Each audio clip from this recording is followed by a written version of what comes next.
Friends, welcome to the commerce.com. Myself Saurav. Today I will discuss in this video UGC Net Commerce important question part 8. So let us start with our first question, that is, which one of the following refers to cash inflow under payback period method? Options are the given: first, cash flow after depreciation and taxes; second, cash flow before depreciation and taxes; third is the cash flow before depreciation and after taxes; fourth is a none of these. So the correct option of this question will be the first, that is cash flow after depreciation and taxes.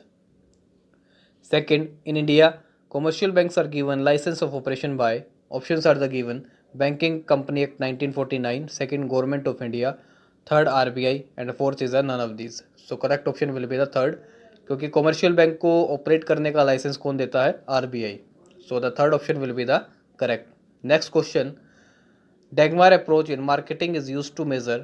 Options are the given: first, consumer satisfaction; second, increase profit of business; third, improvement in the quality of product; fourth is a none of these. So the correct option of this question will be the option first, consumer satisfaction जो है इसका correct option होगा. डेगमार approach जो है उसका model develop किया था Russell H Kohli ने for setting advertising objective. Advertising के ऑब्जेक्टिव को सेट करने के लिए ये अप्रोच और जो मॉडल है वो डेवलप किया गया था रुसेल एच कोहली द्वारा. And it stands for define advertising goal measuring advertising result. So the correct option will be the first. Fourth is, which document issued by a carrier to acknowledge receipt of cargo for shipment? Options are the given: performa invoice; second, bill of lading; third, shipper letter of instruction; fourth, commercial invoice. So the correct option will be the second, bill of lading. Fifth, any straight line supply curve parallel to y-axis and cuts the x-axis will have. Options are the given: first, elasticity of supply is equals to 0; second, elasticity of supply is equals to 1; third, elasticity of supply is less than 1; and fourth is elasticity of supply is greater than 1. So the correct option जो आएगा इस question का वो होगा option first, that is elasticity of supply is equals to 0. So the first option will be the correct. 6. Which one of the following statement is not correct? Options are the given: a person may not have assessable income but still an SSC; second, in some cases the assessment year and the previous year are the same; third, an Indian company is always resident SSC; fourth is a surcharge is additional calculated on total income. तो सबसे पहले first option की हम बात कर लें, a person में not have accessible income but still an SSC. इसके अंदर क्या है कि अगर किसी पर्सन के पास कोई भी इनकम जो है वो एसेसेबल नहीं है लेकिन फिर भी वो एसएससी हो सकता है कि नहीं, वो हमें बताना है इसके अंदर. तो ये स्टेटमेंट ट्रू है, क्योंकि कुछ इनकम ऐसी होती है, डिम्ड इनकम जिसे हम कहते हैं, वो एसेसेबल इनकम होती है, नहीं होती, लेकिन फिर भी उसे एसएससी माना जा सकता है डिम्ड इनकम के अंदर. सेकेंड ऑप्शन गिवन है, in some cases the assessment year and the previous year are the same.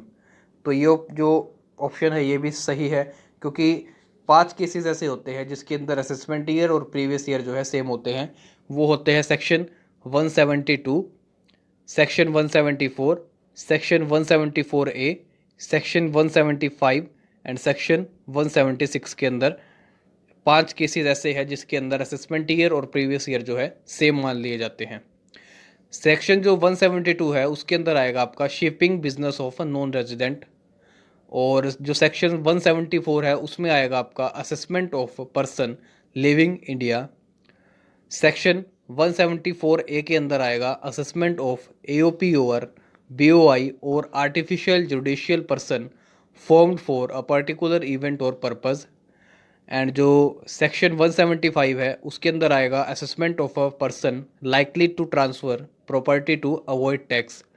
और जो फिफ्थ कंडीशन है वो है सेक्शन 176 डिसकंटिन्यूड बिजनेस. सो ये 5 सेक्शन के अंदर जो है ऐसे केसेस है 5 जिसके अंदर असेसमेंट ईयर और प्रीवियस ईयर को सेम मान लिया जाता है. और जो थर्ड ऑप्शन है, an Indian company is always resident SSC, ये भी बिल्कुल सही ऑप्शन है. बट द ऑप्शन जो 4 है, surcharge is additional tax calculated on total income, ये गलत है, क्योंकि सरचार्ज जो है टोटल इनकम पर कैलकुलेट नहीं किया जाता. सरचार्ज जो है टैक्स पर लगाया जाता है, इसलिए इस सरचार्ज को टैक्स ऑन टैक्स कहते हैं, क्योंकि टैक्स के अतिरिक्त भी कुछ एडिशनल टैक्स लगाया जाता है सरचार्ज की फॉर्म में, जो कि टैक्स पर लगाया जाता है, ना कि टोटल इनकम के ऊपर. तो जो करेक्ट ऑप्शन नहीं है इसका वो है फोर्थ इसका जो है करेक्ट ऑप्शन होगा, क्योंकि ये स्टेटमेंट जो है इनकरेक्ट है। बाकी सभी जितने भी स्टेटमेंट है तीनों ये ट्रू है, बाकी जो फोर्थ है ये गलत स्टेटमेंट है, इसलिए फोर्थ जो है इसका सही ऑप्शन होगा। Seventh question, which of the following is incorrect? Options are the given. First, limited liability partnership act 2008, second, information technology act 2001, third, sales of goods act 1930, four, negotiable instrument act 1881। So जो correct option आएगा इस question का वो होगा आपका option second, information technology act 2001, क्योंकि technology का जो एक्ट आएगा इंफॉर्मेशन टेक्नोलॉजी एक्ट ये आएगा आपका 2000 ना कि 2001। बाकी सभी क्वेश्चन जो ऑप्शन है वो इसके सही है। जो करेक्ट ऑप्शन नहीं है, इनकरेक्ट है, वो है second, information technology act 2001। Second option will be the correct. Eighth is an MNC that maintains a balance between the home market and the host market oriented policies are. Options are the given: geocentric firm, second, ethnocentric firm, third, polycentric firm, fourth is a none of these. So जो correct option होगा इस question का वो होगा option first, geocentric firm. First option will be the correct. Ninth, YV Reddy committee in banking sector reform is related to which one of the following? यानी कि जो banking sector reform से related committees है YV Reddy की, वो किससे related है? Options given है: working capital lending norms, second, regional rural banks, third, revise method of lending, fourth, rationalization of interest rate on small saving. So जो correct option होगा इस क्वेश्चन का वो होगा fourth, rationalization of interest rate on small saving. So the fourth option will be the correct. Last question is, dynamic theory of profit was propounded by. Options are the given. First, F.A. Walker, second, F.B. Holley, third, Joseph A. Schumpeter, fourth is the J.B. Clark. So the correct option will be the option third, Joseph A. Schumpeter. Third option will be the correct option of this question. So ये सभी question थे आज की video के लिए। Video अगर आपको अच्छा लगा तो प्लीज़ लाइक कीजिए, चैनल को सब्सक्राइब नहीं किया तो चैनल को सब्सक्राइब कीजिए, और अगर आपको कोई भी डाउट है तो उसे कमेंट बॉक्स में लिख करके बताइए। Thank you.